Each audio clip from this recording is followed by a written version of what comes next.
नमस्कार दोस्तों, आप लोग का स्वागत है हमारे YouTube चैनल पे। हम लोग अभी एक्सरसाइज 12.1 का क्वेश्चन नंबर 1 स्टार्ट कर रहे हैं एनसीईआरटी मैथ से।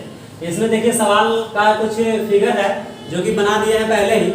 आपको सवाल को समझना है कि एक्चुअली में सवाल कहता क्या है और उसके बाद हम लोग इसको सॉल्व करेंगे, ठीक है। तो देखिए इसमें आप एक सर्किल बनाया गया और सर्किल के अंदर भी अलग अलग टाइप का फिगर है। जैसे कि आप एक छायांकित भाग देख रहे हैं, फिर एक ट्रायंगल आपको नजर आ रहा होगा, इधर से अर्धवृत्त नजर आ रहा होगा नहीं। तो हम लोग को क्वेश्चन में पूछा गया है कि छायांकित भाग का क्षेत्रफल बताइए कितना होगा, यानी कि जो कलर किया हुआ भाग है इसका हम लोग को एरिया निकालना है। तो देखिए आप मेंसुरेशन पढ़ रहे हैं तो इसमें हम लोग को पहले समझना पड़ेगा कि फिगर जो आपको दिया गया है जो हमको निकालना है, मतलब कि क्या करेंगे कि आपको छायांकित भाग का क्षेत्रफल निकलेगा, ये सोचना है। बात समझ रहे हैं कि नहीं? तो इसमें देखिए हम लोग क्या करते हैं, मना कीजिए बताइए बच्चा को साथ देखिए। तो यहाँ से हम लोग क्या करेंगे कि छायांकित भाग का क्षेत्रफल जो निकालना है, देखिए कैसे निकलेगा। तो सबसे पहले आपको जो डाटा दिया गया उसको देख लीजिए कि आप देखिए यहाँ पे सेंटर एक सर्किल है तो एक केंद्र है जिसको O माने हैं, और क्यू आर जो है इस वृत्त का क्या है, व्यास है, यानी कि माना कि क्यू आर वृत्त का व्यास है। तथा पी आर की बात करते हैं, यानी ये वाली भुजा जो है यह 7 सेंटीमीटर है और पी क्यू जो है यह कितना है, 24 सेंटीमीटर है। इसका मतलब हुआ कि ये दो चीज आपको क्वेश्चन में दे दिया है। बात समझ रहे हैं कि नहीं? तब हमको छायांकित भाग निकालना है। कैसे निकालेंगे? तो देखिए कुछ करना ना, एकदम सिंपल बात है कि क्या करेंगे कि वृत्त है तो अर्धवृत्त का तो क्षेत्रफल हम लोग निकाल ही सकते हैं नहीं, यानी कि ये वाला इधर वाला आधा भाग जो है इसका पूरे का निकालेंगे क्षेत्रफल नहीं। अर्धवृत्त के क्षेत्रफल में से अगर ये त्रिभुज के क्षेत्रफल को घटा दे, इस त्रिभुज के क्षेत्रफल को घटा दे तो हमको केवल छायांकित भाग मिलेगा। बात समझ में आ रहा है कि नहीं? अरे भाई जब हम अर्धवृत्त निकालेंगे तो आधा वृत्त निकलेगा ना, इसमें से त्रिभुज का क्षेत्रफल निकाल के घटा देंगे, इसको मान के चलिए हटा दिए तो खाली जो कलर किया हुआ भाग है यही ना बचेगा, यही तो हम लोग को निकालना है। बात समझ में आ रहा है कि नहीं? देखिए इसी के चलते आपको ऊपर में कुछ बात लिखा गया है, जो डाटा दिया है वो लिख दिए, ठीक है ना। आप देखिए आप अर्धवृत्त का क्षेत्रफल कैसे निकालेंगे, तो पहले आपको वृत्त की त्रिज्या चाहिए।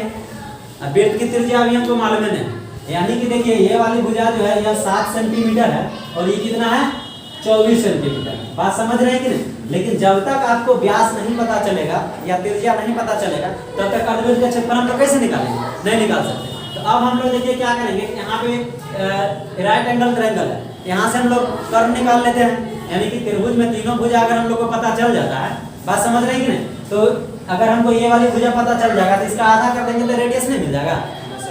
बात समझ में आ रहा है कि नहीं? तो आप देखिए यहाँ पे लिखेंगे पाइथागोरस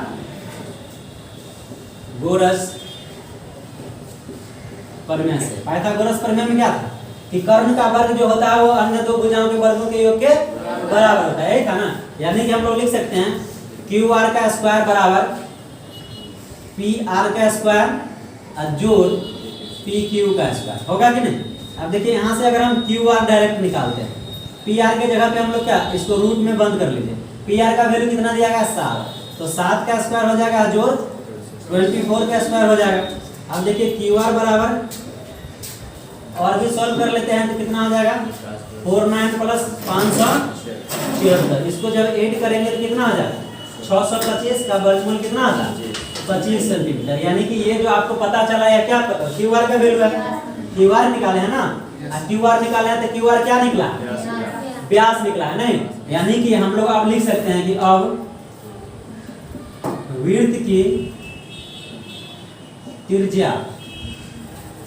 त्रिज्या बराबर क्या हो जाएगा, तो 25/2 सेंटीमीटर होगा कि नहीं होगा। वृत्त का परिधि व्यास मान के चलिए 25 सेंटीमीटर है तो त्रिज्या कितना हो जाएगा, उसका आधा हो जाएगा 25/2। तो अब हम लोग अर्धवृत्त का क्षेत्रफल निकाल सकते हैं, क्लियर है। तो देखिए यहाँ से थोड़ा सा इसको हम मिटाते हैं, एक ही बार में निकाल दें। देखिए इसका दो तरीका, एक तो आप क्या करेंगे कि पहले अर्धवृत्त का क्षेत्रफल निकालेंगे, फिर इस त्रिभुज का क्षेत्रफल निकालेंगे, अर्धवृत्त में से इसको घटा देंगे तो ये मिल जाएगा। तो अलग अलग काम करेंगे। दूसरा हम लोग एक के साथ काम करेंगे, एक के बार आंसर ही निकालेंगे नहीं। आप लोग को भी थोड़ा आसान रहेगा बाद में प्रैक्टिस करने में, एक साथ निकाल देंगे अच्छा रहेगा, ठीक है ना। तो इधर से थोड़ा मिटाते हैं, रेडियस 25/2 आ गया है, आप इसको याद रखेंगे, ठीक है।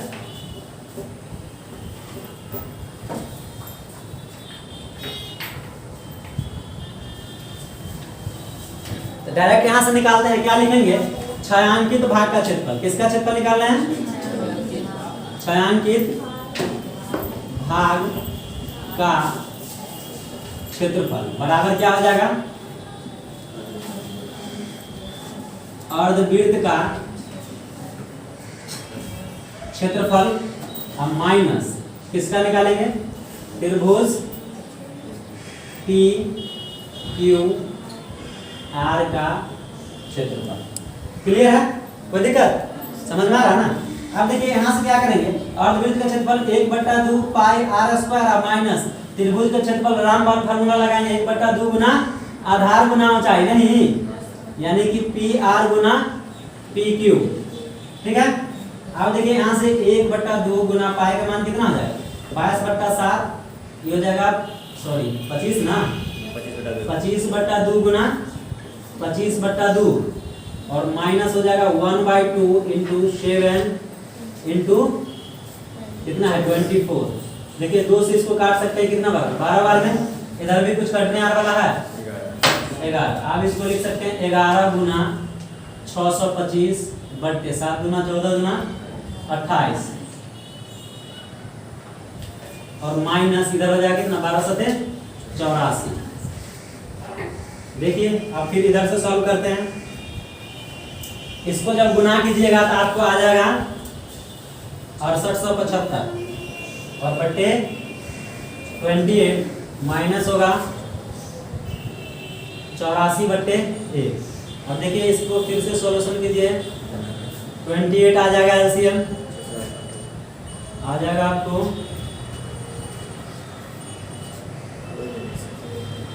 6875 और माइनस, इन दोनों को गुना कीजिए, कितना आ रहा है देखते हैं।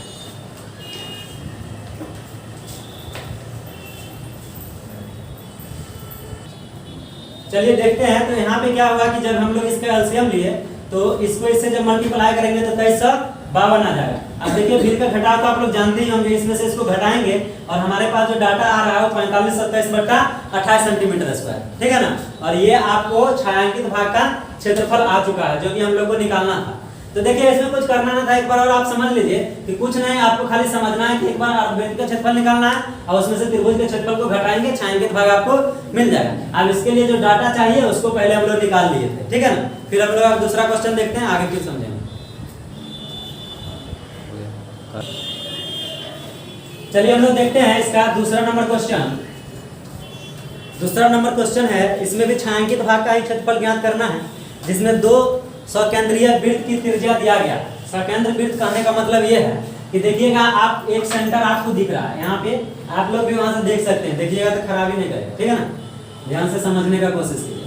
तो यहाँ पे देखिए एक सेंटर है और एक ही सेंटर से दोनों वृत्त खींचा गया है। देखिए उतना अच्छा नहीं, क्योंकि फ्री हैंड खींचते हैं तो ज्यादा अच्छा नहीं बनता है, लेकिन आपको केवल भावना को समझना है कि हम समझाना क्या चाहते हैं।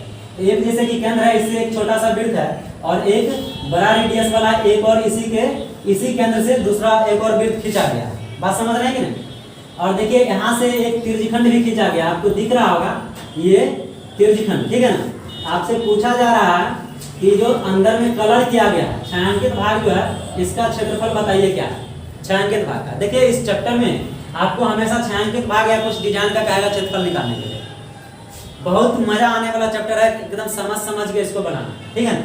अब देखिए यहाँ पे नामकरण कर दिया। अगर बात हम त्रिज्यखंड की करते हैं तो OAC एक त्रिज्यखंड आपको दिख रहा होगा, OAC। आप देखो इसको जहाँ पे मार्कर चल रहा है, ये क्या है त्रिज्यखंड है ना, OAC।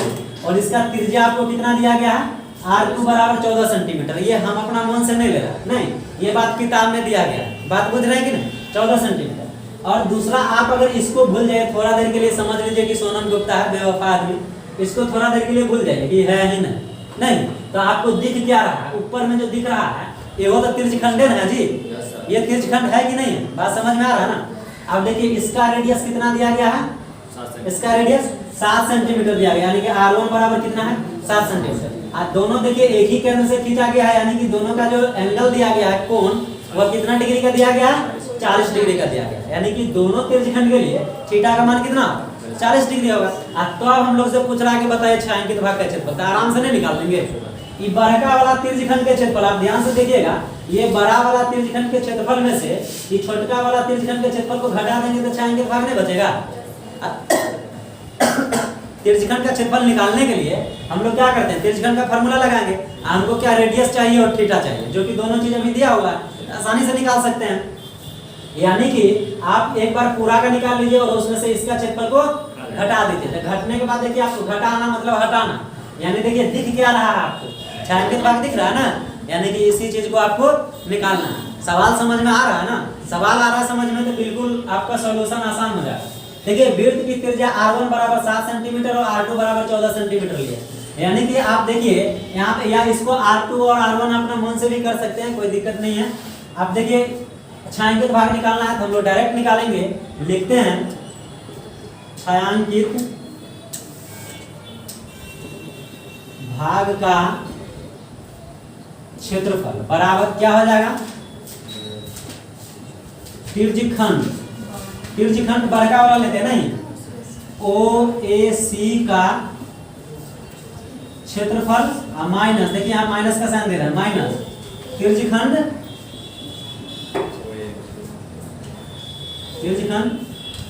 OBD नहीं, D का क्षेत्रफल। एकदम आसान है कि नहीं है।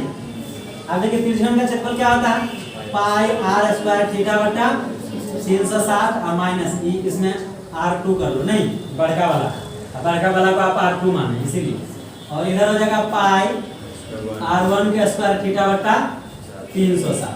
देखिए इसमें से कुछ कॉमन आएगा, क्या है कि थीटा और पाई का वैल्यू दोनों के लिए बराबर है, तो आप कॉमन भी ले सकते हैं। यहाँ पे आप कॉमन ले लीजिए, पाई थीटा बटा 360 और अंदर में क्या बच जाएगा, तो अंदर में आपको बचेगा r2 का स्क्वायर माइनस r1 का स्क्वायर। देखिए r2 और r1 इसलिए लिखा जा रहा है कि r1 का वैल्यू अलग है और r2 का वैल्यू अलग है, तो अलग अलग वैल्यू तो अलग अलग लेंगे ना। अब पाई का मान कितना लेंगे, देखिए 22/7 अब गुना थीटा का मान 40 डिग्री अब बट्टा कितना 360। देखिए इसको काटने देंगे, 4 9 36 होता है ना, तो 9 बार में कट जाएगा, कटेगा ना जी।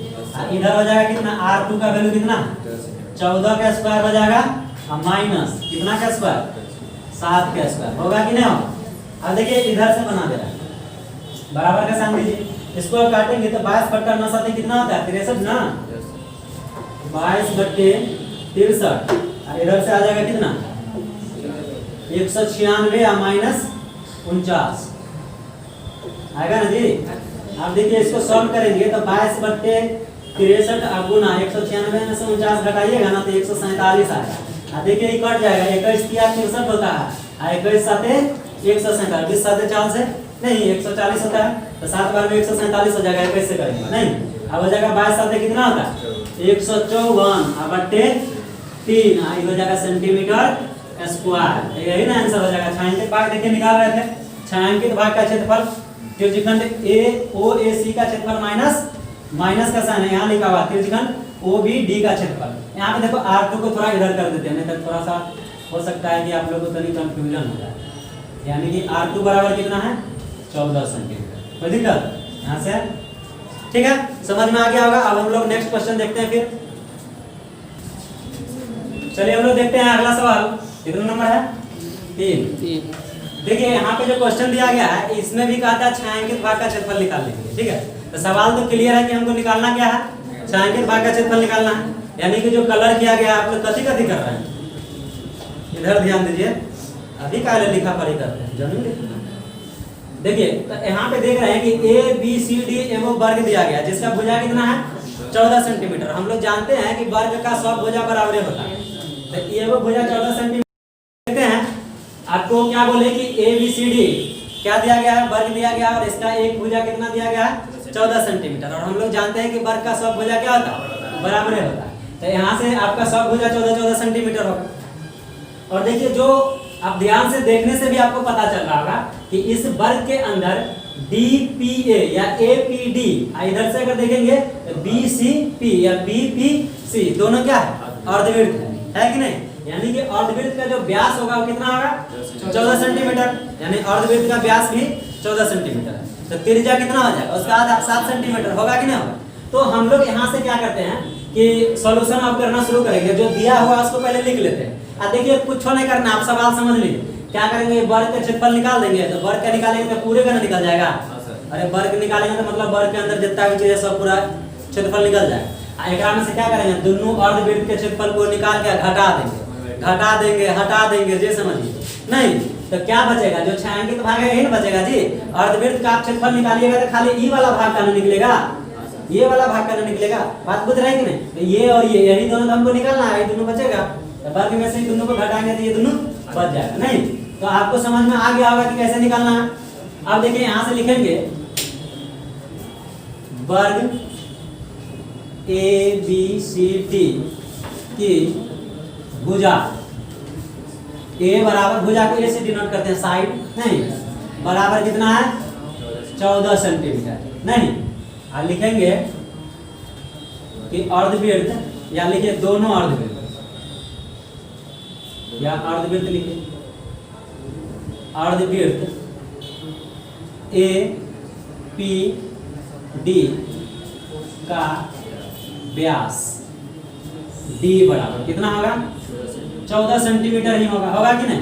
तो देखिए त्रिज्या कितना होगा, त्रिज्या R बराबर 14/2, तनी बढ़िया से लिख देते हैं, नहीं 7 सेंटीमीटर होगा कि नहीं होगा? बात बुझ रहे हैं?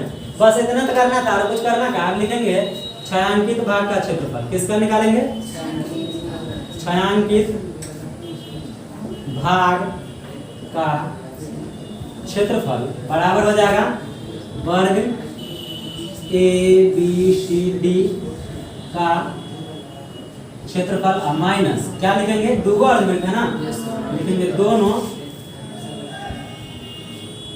अर्धवृत्त का क्षेत्रफल। देखिए वर्ग ABCD का बात करते हैं तो वर्ग का क्षेत्रफल क्या होता है भाई, भुजा गुने भुजा या भुजा स्क्वायर होता है कि नहीं, या साइड स्क्वायर, आप कुछ कह सकते हैं उर्दू में। तो देखिए यहाँ पे हम लोग क्या लिखें, फार्मूला पहले लिखते हैं, अच्छा लिख देते हैं, भुजा स्क्वायर लिखो, हिंदी मीडियम के तो तनी बढ़िया से न सीखेगा। भुजा स्क्वायर माइनस दू गुना, दू अर्धवृत्त है, दू गुना अर्धवृत्त का क्षेत्रफल कितना होता है 1/2 पाई स्क्वायर होगा कि नहीं। एकरा से एकरा काट देंगे, नहीं देखिए काट भी देंगे, चाहे ऐसे भी समझ सकते हैं, आधा वृत्त मिला करके एगो वृत्त पूरा तो हो जाए।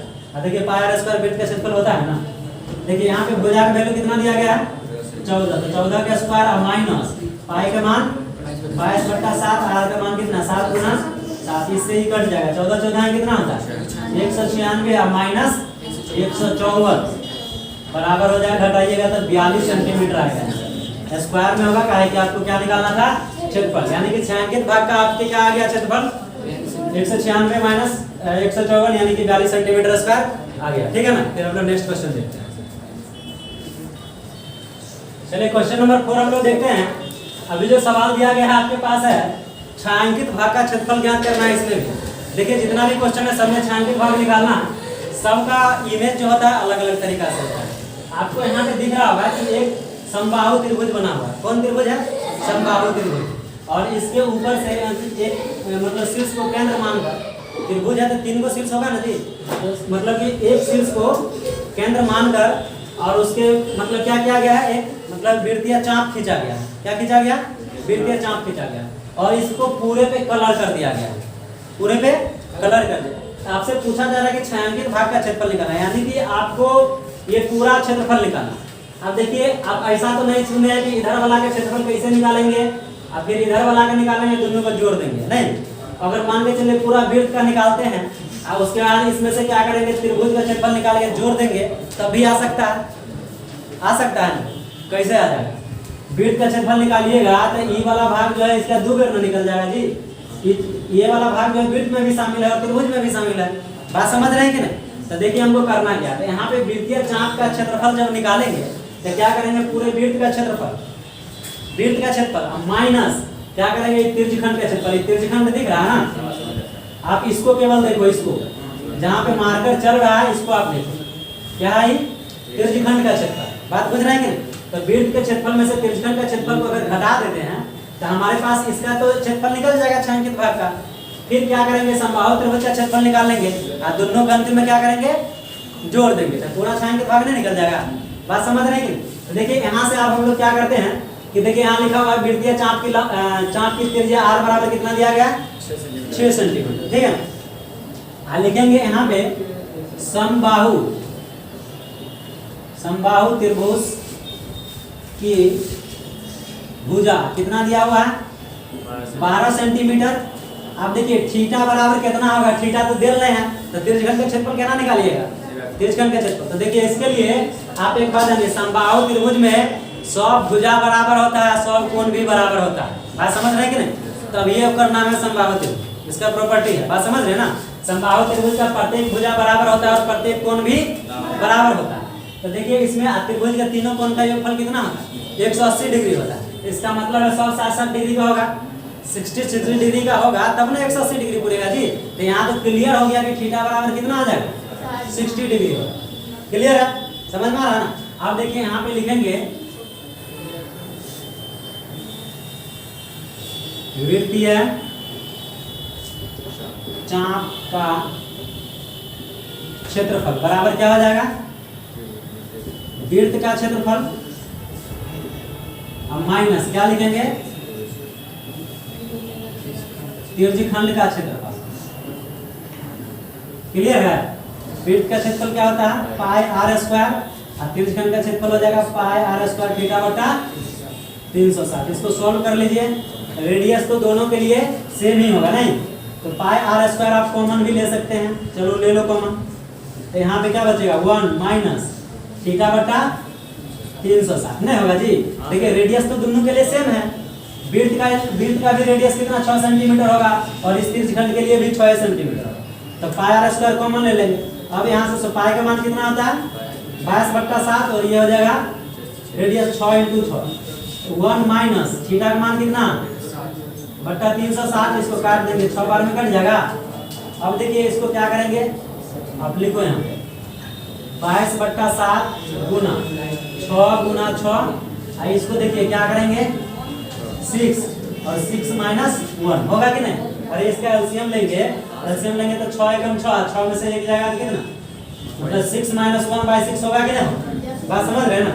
अब देखो इधर लिख देते हैं। अब क्या करेंगे देखो 22/7 गुना 6 गुना 6। अब देखिए यहाँ पे 6 में से एक जाएगा कितना 5 ना, गुना 5 और बट्टे 6। देखिए 6 से 6 क्या हो जाए कट जाएगा, आप गुना कर लो 6 पंचे 30 30 गुना 60 यानी कि 660/7 सेंटीमीटर स्क्वायर। किसका क्षेत्रफल आया है? किसका आया? तो वृत्तीय चाप का जो मतलब कि खींचा गया है वृत्तीय चाप, इसका क्षेत्रफल आपको आया। अभी हम लोग को पूरा निकालना है ना जी, तो अभी हम लोग क्या करेंगे समबाहु त्रिभुज का निकालेंगे और फिर उसको जोड़ देंगे। तो इसको मिटाते हैं, जगह का थोड़ा अभाव है।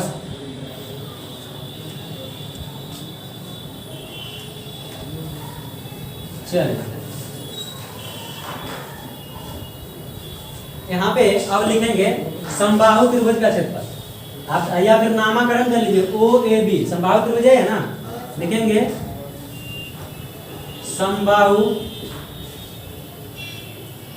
त्रिभुज OAB का क्षेत्रफल बराबर क्या होता है फॉर्मूला √3/4 इंटू भुजा स्क्वायर या ए स्क्वायर होगा कि नहीं होगा? ये √3 तो रहबे करेगा, बट्टा हम चारों रहबे करेगा। अब भुजा कितना दिया हुआ 12 गुना 12। अब इसको काट लीजिए 4 × 12 होता है ना जी, तो ये हो जाएगा कितना 36√3 सेंटीमीटर स्क्वायर। समबाहु त्रिभुज का भी क्षेत्रफल निकाल दिए यानी कि दोनों का निकल गया।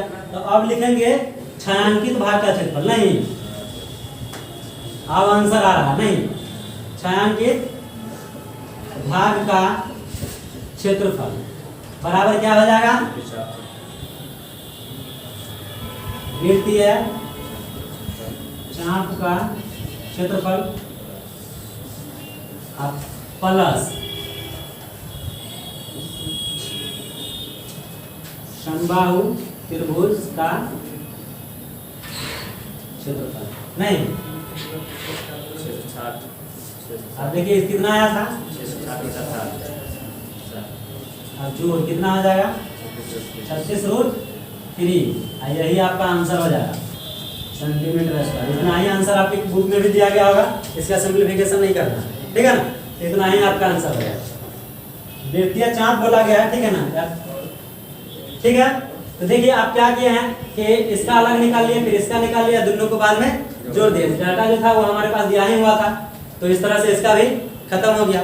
तो अब हम लोग अगला वीडियो में देखेंगे इसके आगे क्वेश्चन। तब तक के लिए धन्यवाद।